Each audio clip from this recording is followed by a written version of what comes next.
Hey, what's up guys, TotallyDubbed here, and today I'm just going to show you a opened up Logitech G710 Plus mechanical keyboard that has brown switches underneath.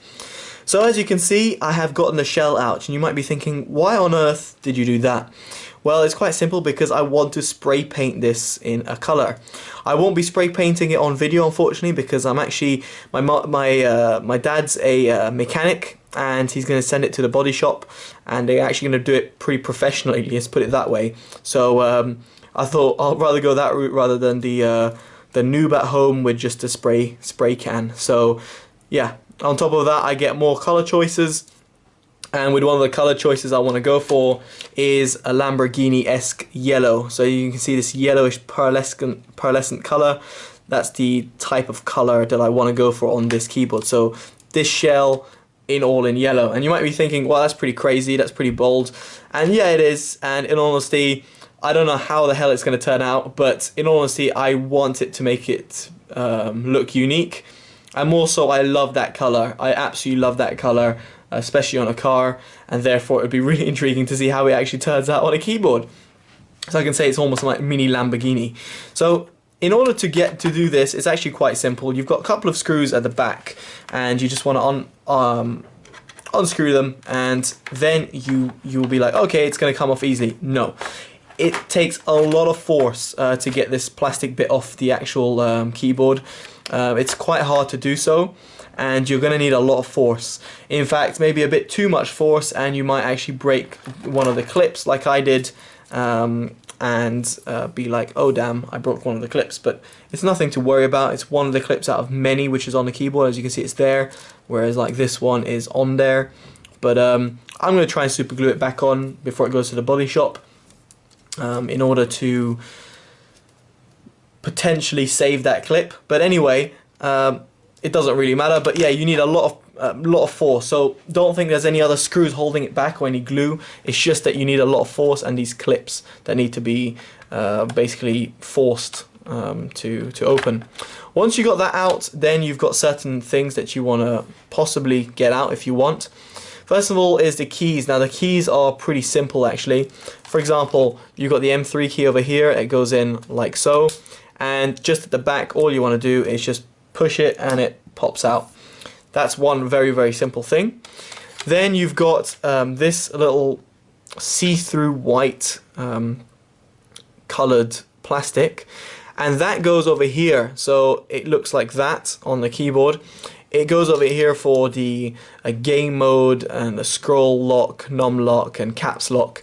And it's very simple to get out. Again, it's over here, as you can see. You just put a flat screwdriver and you just wedge it out slowly. Just take your time instead, in order not to break it.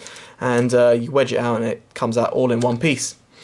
The most trickiest part was actually the scroll wheel, which wasn't that tricky at all, but it was the most trickiest part of everything.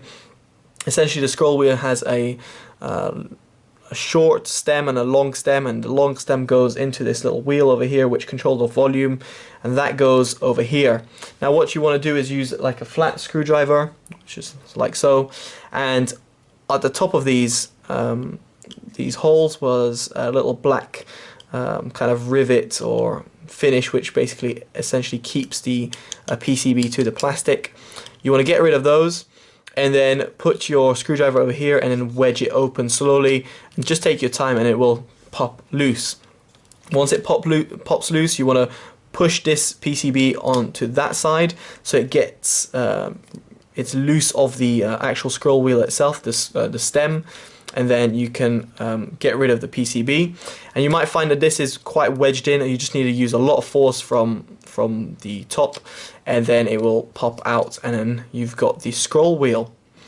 Finally, you've got the Logitech sign, which normally goes over here, and I've got over here. It's actually made out of metal. It feels quite nice, quite premium. But anyway, that goes over here, and you've got two little screws which are unlike all the others, so they're going to be hard to miss. They're in silver, whereas all the other screws are bigger and they're in black. How racist is that, Logitech?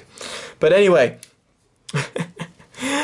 so that is essentially the keyboard out and ready for a nice coat of paint. Obviously you can still take the actual PCB and a mechanical keyboard away from the back, but I haven't done so, and I'm not going to bother because, in all honesty, I don't really see that part, and I actually kind of like it to have like a black yellow contrast.